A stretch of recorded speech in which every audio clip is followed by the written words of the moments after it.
Assalamualaikum warahmatullahi wabarakatuh. Perkenalkan, nama saya Melinia Surya Kusmawati.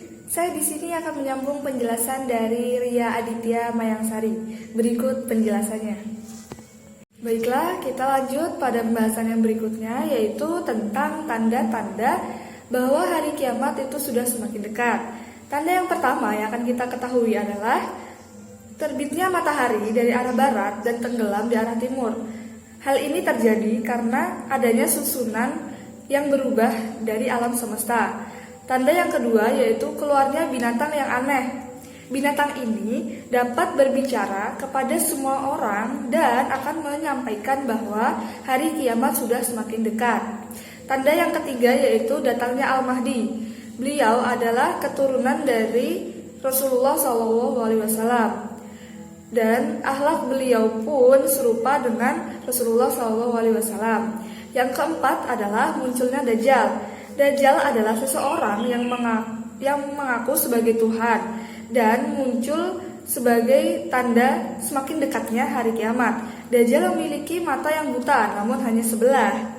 Tanda yang kelima yaitu hilangnya atau lenyapnya Al-Quran atau mushaf, hafalan dalam hati, dan bahkan lenyap pula yang ada dalam hati seseorang. Yang terakhir yaitu turunnya Nabi Isa alaihissalam di tengah-tengah kekuasaan Dajjal yang semakin merajalela. Selanjutnya, baiklah kita lanjut pada pembahasan yang berikutnya yaitu tentang syafaat. Pertama, pengertian syafaat adalah secara bahasa, syafaat ini berasal dari kata asyafa yang berarti ganda, yaitu menjadikan sesuatu yang tunggal menjadi ganda, seperti membagi satu menjadi dua, tiga menjadi empat, dan sebagainya.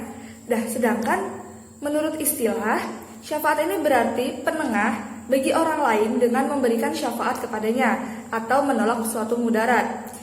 Yakni pemberi syafaat itu akan memberikan manfaat kepada orang yang diberi syafaat atau menolak mudarat untuknya, seperti itu.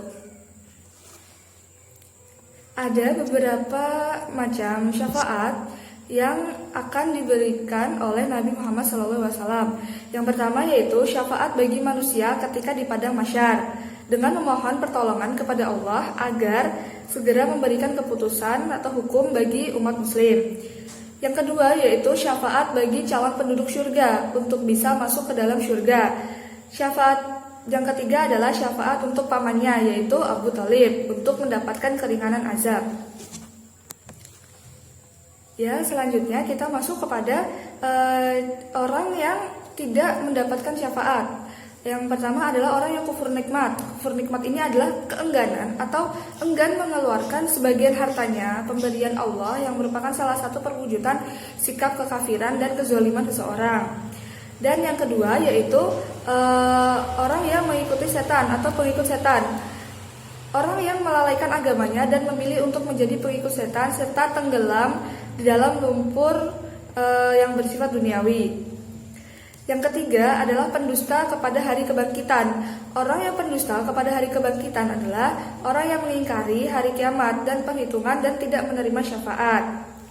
Yang keempat adalah orang penyekutu Allah.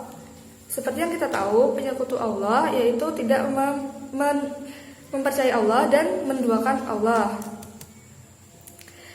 Itu tadi dari syafaat. Selanjutnya kita masuk ke pembahasan yang berikutnya. Baiklah, kita masuk kepada pembahasan yang terakhir yaitu hikmah beriman kepada hari akhir atau hari kiamat. Hikmah yang dapat kita ambil dari iman kepada hari kiamat yaitu yang pertama adalah manusia itu tidak hidup di dunia selamanya. Oleh karena itu, manusia hendaknya senantiasa menabung amal soleh sebagai bekal untuk kehidupan di akhirat. Yang kedua yaitu manusia tidak boleh berlaku sewenang-wenang atau semena-mena tidak selama hidupnya di dunia karena amal perbuatan pasti akan mendapatkan balasannya. Yang ketiga adalah Allah itu maha adil dan setiap perbuatan akan mendapatkan balasan dari Allah Subhanahu wa Ta'ala. Yang keempat yaitu kaum mukmin harus selalu ingat bahwa hari kiamat pasti akan terjadi dan kita harus senantiasa siap untuk menghadapi hari itu. Yang kelima adalah iman kepada hari akhir akan membuat kita semakin memahami akan arti dan tujuan hidup di dunia. Dan memahami hal tersebut, kita tidak akan pernah kehilangan arah untuk dapat memelihara sikap hidup kita dan positif dan selalu optimis. Ya, berikut tadi adalah penjelasan tentang beriman pada hari akhir. Apabila ada pertanyaan, silahkan. Terima kasih. Assalamualaikum warahmatullahi wabarakatuh.